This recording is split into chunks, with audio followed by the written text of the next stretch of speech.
Hi guys, Tom from Ovation here, and today we're going to be taking a look at some preparation and performance tips. Let's dive straight in.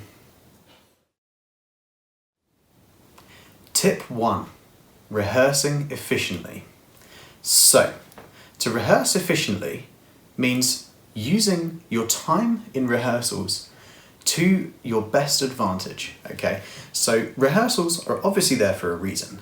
Now, what we want to be doing is we want to be making sure that we're performing our set, and by performing our set, I mean not just playing it through and making sure you know your stuff for the songs, obviously that's important too, but this means, you're actually performing as you would at the show, as if there's a live audience in your rehearsals.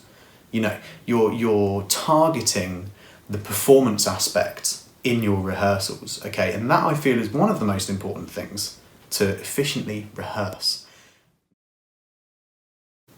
Tip number 2 for today's video is preparing mentally. So, this is all about making sure you are prepared in yourself. Obviously this links to our rehearsing efficiently tip, because if we are prepared and we know that, then we're going to feel better about our performance, okay? We're going to feel better about going out there and performing our set. Now, that being said, there's always going to be factors that you cannot control, okay? So, for example, some musicians feel absolutely fine to just go out, perform day after day, and not even give it a second thought in terms of getting out on that stage.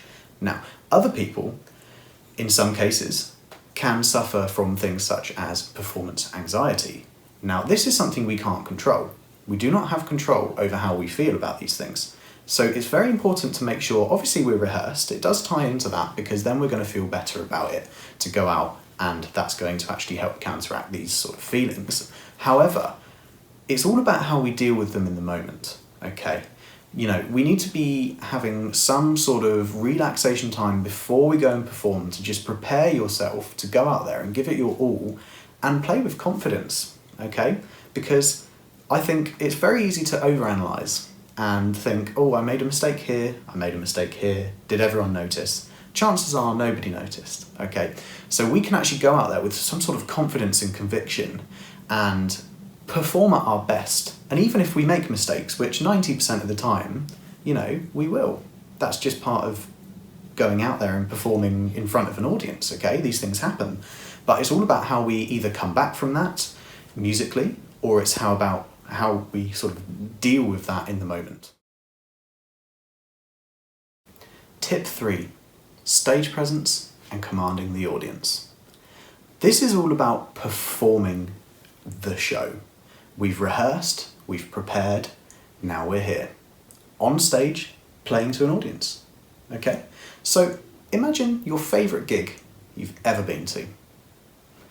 Were they just standing there, or were they moving around, and were they creating excitement and using energy? I'm assuming the latter, all right? This is a prime example of the difference between not having stage presence and using that energy to create presence and an atmosphere. Because your live audience are going to connect with the show much, much more if you are moving around, if you are, interacting with your other bandmates and creating this energy on stage that they can connect with, okay? So commanding the audience is all about that connection. And some of it can come from feeding off of the energy that you are creating on stage, okay? But a good portion of it actually comes through you genuinely communicating with the audience, okay? So we're talking eye contact, we're talking in between songs, your singer, if you are the singer, yourself, actually talking to the audience, asking them how they are, asking them if they're enjoying the show, introducing yourself. That's creating a connection that you can't create through just standing there and playing songs, okay? We can all enjoy listening to music, but a live performance is about much, much more than that. Tip 4, on-stage communication. This is a very specific way to help you not only create that energy with your band, but also to help you through song structures and to help you know where you are in the set and lock in with your band members musically, okay? We're talking eye contact here. We're talking approaching band members on the stage. As we spoke about in tip 3, moving around, this also relates here. You can move around, create eye contact, create moments on the stage with your fellow band members, okay? You know, if you're aware of what everyone else is doing in your band, you are going to be much more together in your performance, both musically and physically, okay? This is a real important thing. This is what almost separates an okay performance to a great performance. Because by looking at each other, you're, as I said previously, locking in musically.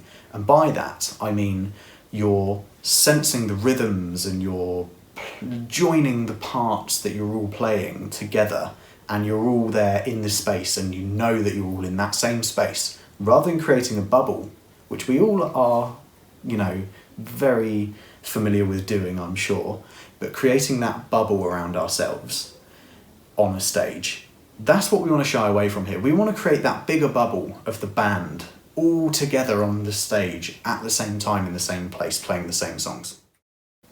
Thank you for watching today's video. I hope you've enjoyed it and I hope you've learned something. Please like, share, subscribe to our YouTube channel and our social media for more. Thanks.